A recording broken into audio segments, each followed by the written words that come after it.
A Conversation with Curtis Sliwa. He's got his signature red beret and a flamboyant personality. Curtis Sliwa has been part of the fabric of New York City for decades. His biggest mark?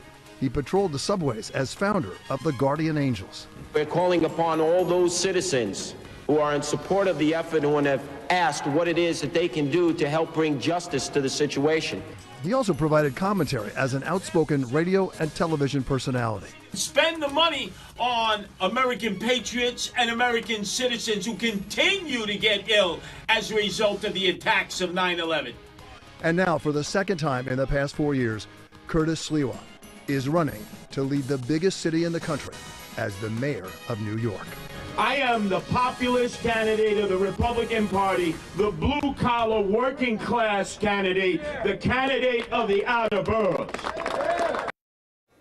Hey, good morning, everyone. Welcome to a special edition of Up Close. I'm Bill Ritter. This is a special edition because with the election now just more than 4 weeks away, we are sitting down with mayoral candidates to have a conversation about the issues. We hope to have Zohran Mamdani and Andrew Cuomo over the next couple of weeks. But this morning, we begin with a Republican candidate for mayor, Curtis Sliwa. And Curtis, good to see you again. Oh, my pleasure to be here. The last time you were sitting in this seat was in the first week of July, the first couple days. Yeah.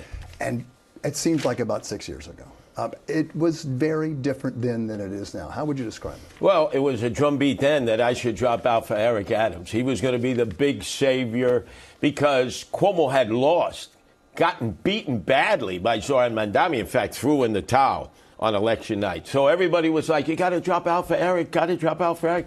You imagine if I had dropped out for Eric Adams, what a fool I would have been. I'm the only consistent candidate that's been consistent through thick and thin. I'm the Republican candidate. I'm also the independent animal welfare candidate, protect animals, no-kill shelters, put animal abusers in jail.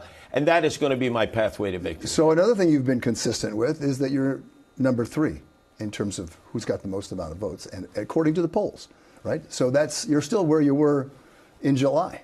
If we believe the polls that said 2 months before the Democratic primary that there would be a coronation for Andrew Cuomo, 40 percentage points ahead of the nearest competitor, Zohran Mamdani. And remember, the presidential election said it was neck and neck between Trump and Harris, and it was a complete blowout.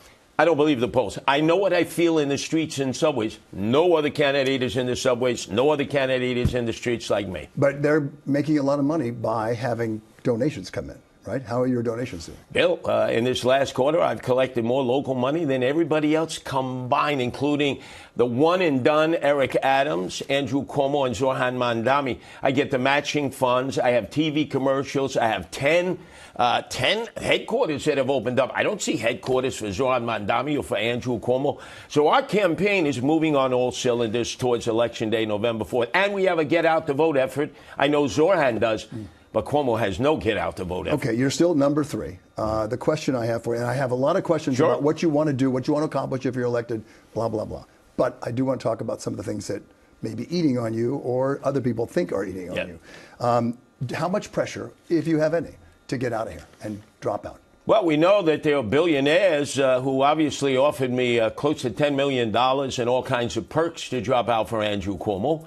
And I told them, after a few conversations, I told them, it sounds unethical. It sounds like a bribery, could be criminal. And after the 7th conversation that my wife listened to because she's a lawyer, she said, you got to put him on blast and let him know you will go to the authorities because it clearly is criminal. I haven't had a call from anybody since trying to bribe me.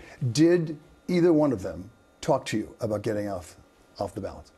No, not the candidates themselves, no. Anyone in their party? Anyone with them? Oh, well, Herschel Barrero, who is a supporter of Andrew Cuomo, actually said on New York One with Errol Lewis, he knew who the callers were. He knew that they were trying to bribe me to get out of the race. There's no doubt about it. They were affiliated with Andrew Cuomo. Yeah, they have definitely talked about you, however, and I want to get this right. This week, Andrew Cuomo did exactly that, talked about you when he talked to our NJ Burkett. Let's take a listen. Are you saying a vote for Sliwa is a wasted vote? No. If you want to vote, you can vote. If you're happy with voting for whoever, right, on the ballot, then that's up to you. And if you feel good about it, God bless. I don't think he is going to be a viable alternative to win the election. when we get to that point. Why do you think he wouldn't be viable? I don't think he is going to be. Oh, you don't think he's a serious candidate? No, I think mathematically he's not going to be viable. Your reaction? Mathematically, he got his butt kicked by Zoran Mandami in a Democratic primary where most of his voters were. So I have Republicans, I have independents, I have moderate Democrats, and I have animal lovers with the first ever independent line protecting animals. I don't understand where he does his math. It's probably common cause math because everyone has an equal opportunity to win this. There are now 3 candidates. So if Andrew Cuomo thinks he's going to have a pathway to victory with me dropping out, that ain't happening. Let's leave it to the people, not the billionaires, not the professional political class that Andrew Cuomo has been hanging out with because he hasn't been in the streets, he hasn't been campaigning, he hasn't been in the subways. That's where he needs to be. And that's who you're running against, you believe, right now, right? Oh, there's no doubt. Cuomo and Zoran Mandami. To me, they're 2 peas in a pot. Remember, they're both for no cash bail, raise the age, close Rikers Island. They want illegal aliens to vote. They're for Sanctuary City. I'm opposed to all of those. So if there are 3 people on the ballot, and I'm the law and order candidate, and they're in favor of criminals, and they bent over backwards for no cash bail and closing Rikers, why shouldn't people have an alternative to vote for me? This week, Mayor Adams, who dropped out, said he will endorse one of 2 candidates. Didn't say who they were. If it's Mr. Cuomo, what would you say or do about that? Please, Eric, if you're watching, don't endorse me. You're the kiss of death. You are the king of corruption. You will go down as the most corrupt mayor in the history of New York, and that's saying a lot.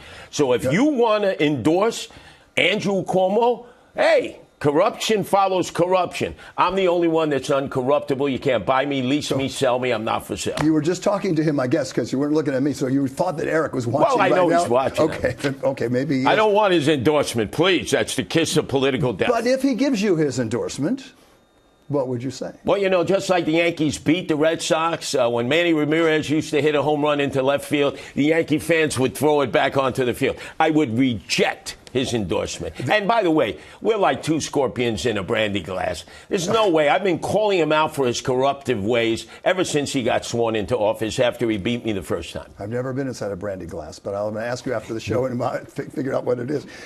There were reports Adams was discussing opportunities to, go get a job if he dropped out. I know you talked about it. We talked about it when you first came on this show. How big a deal is that? Is that a deal for you? Or have people approached you and said, and I hear and